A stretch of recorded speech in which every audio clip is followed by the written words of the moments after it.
Hello, I'm Dee Dee Davis, and welcome to People Over Politics. For any of you that know me, I've had the opportunity to interview plenty of candidates over the years.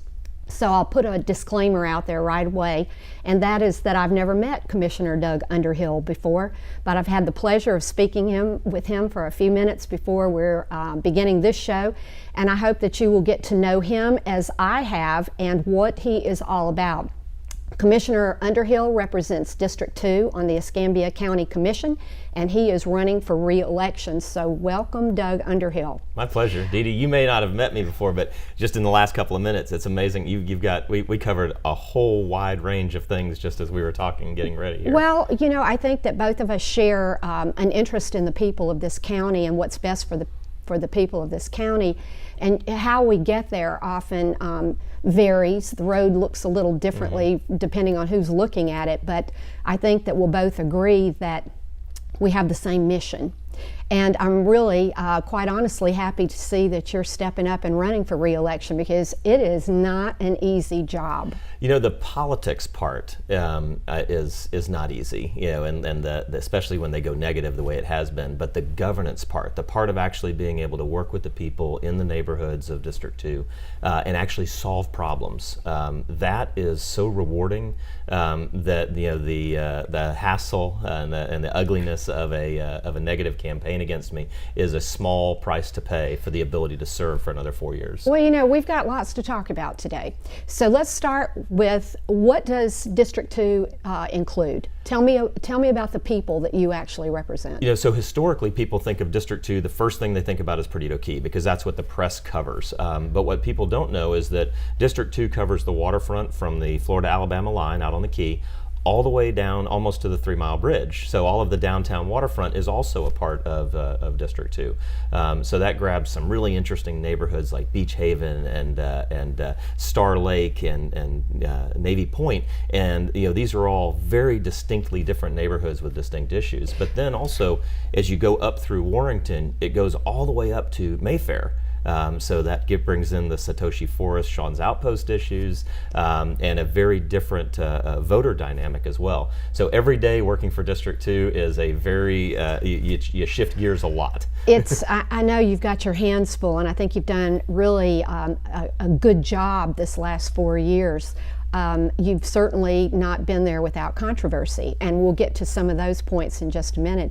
But for people that don't know you, tell us a little bit about where you come from. What is your background? The professional new kid, because I was a Navy brat. So, you know, the easiest question that anybody should be able to answer is, where are you from? But as a Navy brat, that I don't have an answer for that. Well, that says it all. Right. That really says it all. It does. You know, I come from a long line of very hard-working, hard-playing sailors. My dad was a senior chief, and we grew up in a household that was very, very Navy-centric. We moved to Arkansas when my dad retired, believe it or not. I mean, after a lifetime on the ocean, we moved as far away from the ocean as you can get. And I was in college at University of Arkansas when the first Gulf War broke out. I don't even remember the thought process, but I knew that as a able-bodied male, this was the war of my time. We are a family of service, and so I walked out of class one day and walked into a recruiter's office. I was in a Navy uniform 7 days later. You know, so it's the service to the nation is really kind of built into our DNA. You know, at the bottom of the Pacific is the USS Underhill that was sunk in 1945. You know, we go way back in just this idea of just do the hard work that is the service. So I guess this is just a different continuation of public service. Strangely enough, Dee Dee, I had if you would have asked me, you know, were you going to get into politics? It's so far removed from what I did as a military enlisted man and as an officer. It just really wasn't on the radar. And where did it come from? We have a saying in my family that you never measure the cost of doing the right thing.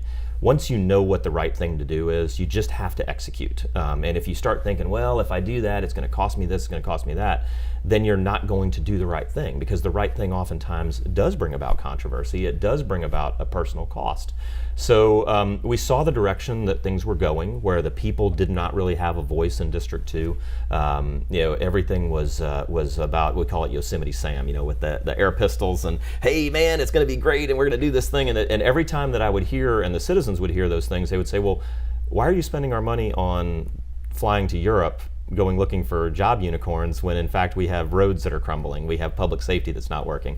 Our money should be spent on those things. And so I just said, well, if we have to change, then somebody's got to step up and do it, and that's why we did it. Well, it's often said that opportunity comes along at very inopportune times. So thank goodness for people like you that will step up to the plate when that opportunity does present itself.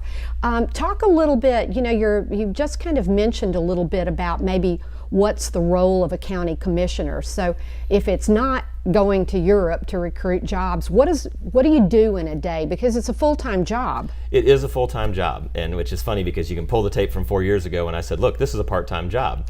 If you look at famous last words. Well, exactly. If you look at what a county commissioner is supposed to do, and if the county is running smoothly, then it is absolutely a part-time job. The county administrator runs the county, and the county commissioners are responsible for budget oversight, strategic vision, okay, just the long-term stuff. Cats in trees and potholes, that's not actually what the job description entails. But what I realized once I got into office, and especially when I became the chairman, is there is so much that needs to be fixed. The county is not running smoothly. We are running $3.2 million deficits every year, where we're paying it out of our savings account to balance the budget, and we call it a balanced budget. That's not a balanced budget, not in your household or mine. So it should have been and could have been a part-time job if in fact it was being done right, but it's not. So in order to effect change, it requires that you really put time over target, we say in the military. You've got to come into the office and you've got to study. For every minute you see me on the dais, there's hours of study that goes into being prepared for that.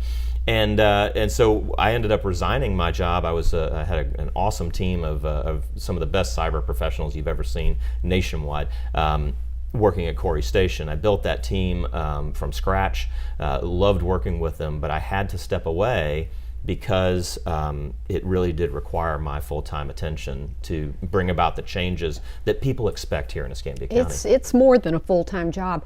You mentioned the budget, and I know that you brought some visual aids, and having been a former school teacher, I'm all about visual aids. But we don't have a chalkboard. So. But this is pretty impressive, though. So let's start with the budget. So everything should come back to the budget. This is what the commissioners do. Primary this is our job. job. Right. We've taken money out of your pocket in various forms of taxes. What we do with that money determines the Escambia County that we are. In the last debate that we had in Brownsville, both of the people who are competing for my job, both of my challengers, admitted that they have not actually read this. Well, this is the whole budget right here. Now, this is what it takes to spend the nearly $500 million a year of your tax money that it takes to run the county. This book right here. This book is all of the outside agencies. These are all of the agencies that are not government agencies that do things with your taxpayer dollars. Now, some of these are mandated by higher authority. Federal law, when we talk about unfunded mandates, those are mandates that come down from a higher authority and they say, thou shall. And sometimes it's better to use an outside agency like United Way to do some things that we would not be able to hire the full-time staff to do. But so many of the things in here are not what I refer to as inherently governmental functions, or IGFs. So do you hear presentations from every one of these agencies? Some of them, yes, but some of them have been at the trough for so long that they don't even feel that they have a need to explain what they're doing with your money. So you then mentioned a little bit of controversy. When you ask hard questions of people who do not want to answer them, that usually will create controversy. Well, let's jump right into the controversy, because there certainly has been plenty. I think probably one of the best known and most highly publicized controversies comes with the sheriff's request for an increase in his budget. Talk to us a little bit about that and where you have stood traditionally on that issue. So inherently governmental functions. Public safety is the first one. It doesn't matter what else we do if you're not safe in your own neighborhood and your own home.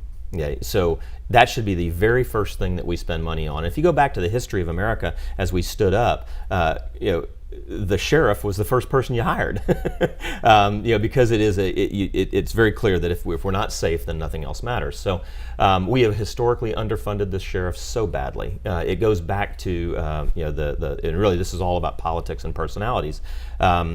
If you'll remember, then County Administrator George Tewart said, because he didn't like the way that the sheriff's budget request to run the jail effectively, he said, well, I can run it cheaper. Nobody asked how. He had no experience running a jail. Nobody asked the hard questions, so we take over the jail. We didn't know how to run it properly, didn't actually apply the emergency action procedures during the flood of 14. Jail blows up, citizens die and are injured, and we end up with a $120 million capital cost burden on our budget, simply because of politics being put over the people and not asking the hard questions when we should have. Sheriff's budget is just an extension of that same argument. We could have funded the sheriff on the spot. The budget request that he gave us was not egregious. And in fact, the budget request, if I were the sheriff, I would have asked for more. Was it a philosophical difference among commissioners? I think that it was a purely political difference. I did not see or hear in all of our discussions any kind of a robust dialogue about the philosophical aspect of putting public safety first. It was all about, we've got to carve up the baby, and we've got to, all these different metaphors that politicians use that I don't really understand. But the pot's only so big, and we've got to make sure that we fund everything. Well, that's not actually true. You don't have to fund everything, and in fact, in your own personal budget, you probably don't fund everything. I would love to have a Porsche sitting in my driveway, but that's not a priority. My kid's going to college is, paying the mortgage every month, that's a priority. So if you focus if it's priority-based spending, what is my top priority? What are the things I cannot do without? One thing we cannot do without is a population of well-trained, well-paid, well-resourced police officers on our street. When you constrain your resource, when the police officers that are on the street are too few, when they are stressed out from overwork and they've got issues at home because of underpay, because there's not enough money to train them on some of the more complex issues of policing that are taking place today, you are setting yourself up for failure. And here's the cost, Edie. It's not that we tend to measure, how long from when you hit 911 until somebody's at your door. The real cost is this. If you have fully trained police officers on the street every day, then a child has contact with a police officer in a positive light long before they ever get arrested. If the first time that you get contact with a police officer, he's putting you in the back of the car, then that's the kind of thing that creates a division in our society that you see in other places around the country, where they talk about the police brutality and the division between particularly our minority population and our police officers. If we have enough police officers on the street engaged with their population, we grow as a society, as a law-abiding society, and a society that looks at that police officer. When I see a police officer, I think, I'm safe. Not everybody in our society feels that way, and a big part of the reason why is because we have shortchanged our public safety for years here in Escambia County. Doug, along those lines as well, a lot of people would say that you don't play well with others on that commission, that you seem to be angry on occasion, and that that from time to time perhaps anger dominates your approach, and that sometimes, even though there's a lot of substance there, the message gets lost because of the emotion. It's funny, I've heard that from the people who are running against me, and I've certainly read the billboards that talk about me being angry. But if you go to it's so funny, because anybody who's been around me for any period of time, anybody who's worked for me in the Navy, at DHS, or at the county, you've never heard me raise my voice. They can't produce one frame of video of me yelling or raising my voice or being angry, and I think that what they do is they misunderstand anger and frustration. What you are seeing in the way that I do business at the board is I am channeling the frustration that the West Side has, that for so long on the West Side, our money's been spent in other places, fancy places, and all kinds of things, while our infrastructure and public safety suffer on the West Side. That's frustration. So the anger argument is one that's kind of amusing to me, because if you watch what's happening, they have my challengers, and they're working together as a team, which is kind of funny. It's a little flattering when you know that it takes a team to go after one guy. But what you're seeing is they want to paint this narrative of me as an angry guy. And then they go and they spend all their time on social media. They come down to the county commission meetings and they yell at me. In my last debate, my Republican challenger actually cussed at me and shook his finger while yelling at me about civility. So what they're trying to do is they're trying to antagonize me into demonstrating the kind of anger that they are trying to paint me with. The problem is, it's just not a fact. I'm just not an angry guy. I would think that your constituents like the fact that you're taking a strong stand for them. Talk about the relationship with the other commissioners. Is there teamwork there? Do you find yourself standing alone from time to time? What's that relationship? What are those dynamics? Each of us stands alone when our conscience tells us to. Commissioner May famously was the only commissioner who did not vote to take over the jail. That was a 4-1 vote to take over the jail. He looked, when everything went south the way it did, he looked like the most brilliant man in the room, didn't he? Commissioner May and I agree on a lot of things, and we disagree on a lot of things. Commissioner Berry, is always, he gets into this stuff on the, whereas most people are looking at the thousands of dollars, he looks at the pennies. So Commissioner Berry does, where things are, where he believes it's the right thing to do, he would stand for one. You've seen a little bit, you've seen a considerable increase in the toxicity and a step back toward the drama of the Gene Valentino era.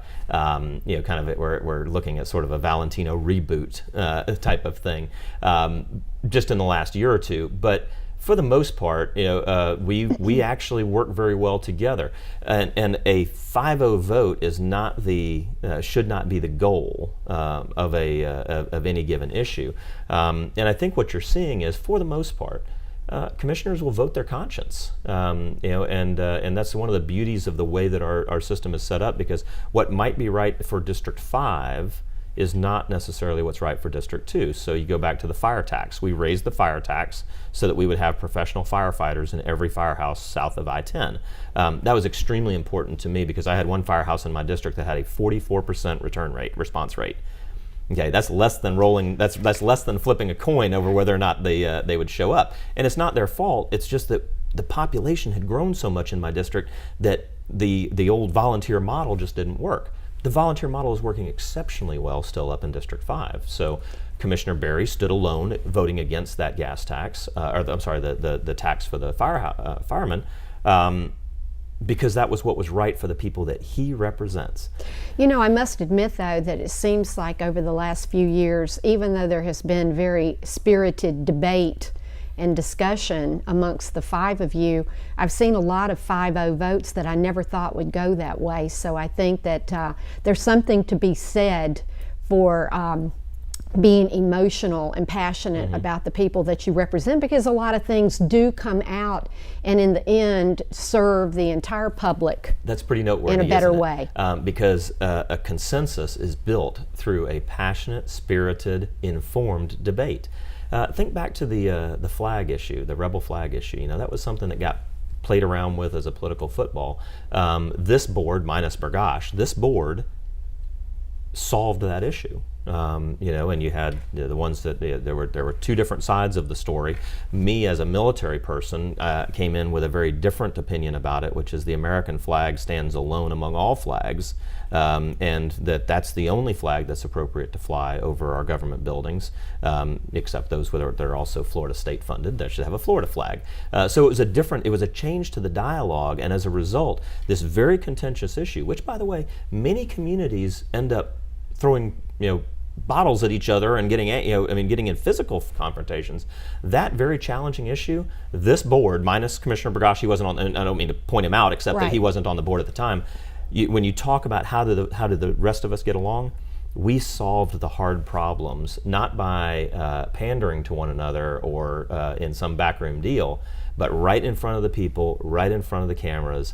That's good government. That's what it's supposed to look like. So. Well, if that's good government, I have to point out that recently I read in the Pensacola News Journal an article that said that a small group of people actually had pumped pretty significant money into a PAC to try to defeat you. Yes. So what's that all about? Why would they care so much about making sure that you weren't reelected? Well, people always say, need somebody to go in there and upset the apple cart. It's time to get this thing shook up, and that's why a lot of people like President Trump, even if they disagree with this or that or a tweet or whatever, they love the fact that he's upsetting the apple cart. Well, you have to remember that everybody loves upsetting the apple cart except for the apple vendor. Okay, so there's always somebody who's profiting from the way things are today. Louis Bear and Jim Cronley both have had a long history in this county of having enormous amount of control, an inordinate amount of control over the way that the government works. I spoke up and I said I'm opposed to the spending $17 million of your money in Santa Rosa County, and that's the Jim Cronley OLFX project. We're building a helicopter base in Santa Rosa County for the Navy with your taxpayer money. So that's absurd when I have so many infrastructure needs. And you're a Navy guy. I am, and the thing is that they kept saying, well, the Navy wants this, the Navy wants this. Well, my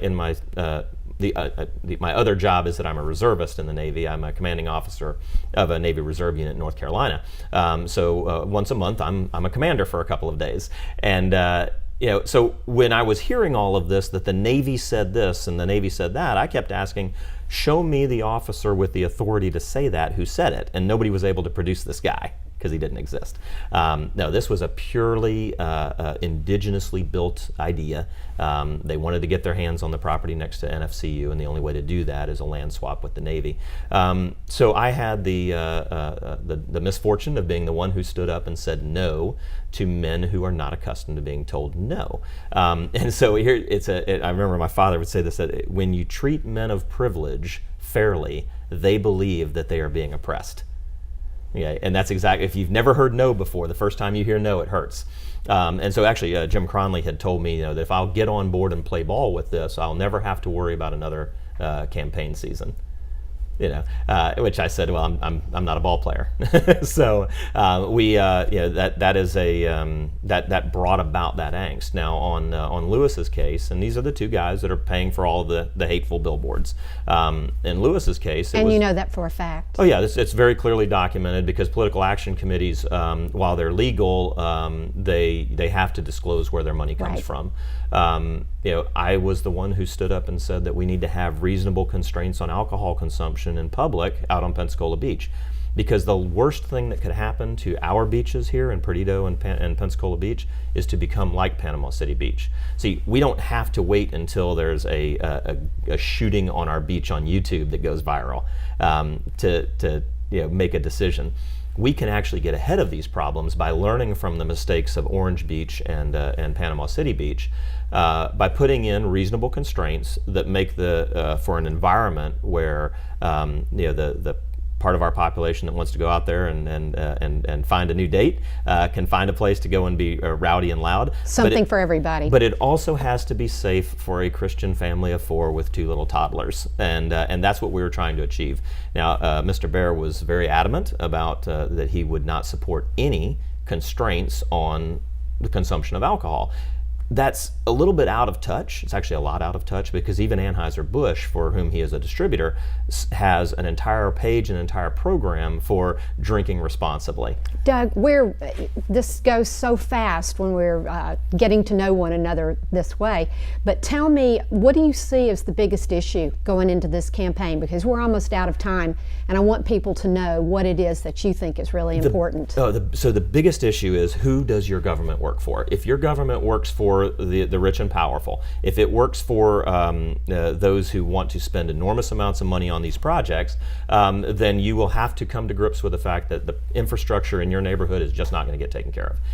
If, however, we shift that paradigm, and that paradigm is shifting big time. I mean, just look at the last 4 years, it's been amazing. If we continue to shift that paradigm of putting the people over the politics, what matters most to me as your commissioner is what matters most to you in your neighborhoods. Okay, in the Navy, we say that what interests my boss fascinates me. so why you? Why you and not anyone else? Because why do the voters vote for you? That's an excellent question, because you don't have to wonder where does Doug stand on anything. You know, my competitors like to say, well, he's always on social media. Yes, I'm always on social media. At 10 o'clock at night, I am available and talking with my constituents and listening to my constituents. That has never happened before. I have the courage to actually stand up and say the thing that is going to result in nasty billboards about me. I often say that whatever they do is in this job will not be worse than what I've experienced overseas as a counterterrorism officer. It's just not ever going to be that bad. So I can take those hits. It takes a commissioner who is willing to take those hits. You've got to be willing to do the right thing regardless of the cost. And the right thing in each one of those cases was to stand up and say that's a misuse of the people's money. So this campaign is really about continuing. Do we want to go back to the days of the Gene Valentino and because it's all the same people, all the same supporters, all the same tactics. Do we want to go back to having commissioners who fancy themselves your developer in chief and solving problems for everybody? Or do you want to continue down this path of an open government that focuses on the priorities and what's really important in your district? I certainly hope that you, like myself, have learned a lot more about Commissioner Doug Underhill. Doug is running for re-election to the Escambia County Board of Commissioners, District 2. It has been a pleasure. It has indeed. We could do this. It's so exciting when you start talking about where we were 4 years ago and where we are today. And all it is just putting the people first. And remember to vote August 28th. August 28th is the primary, but early voting starts on 10 days prior, so on the 18th. So come on out and early vote. Thank you.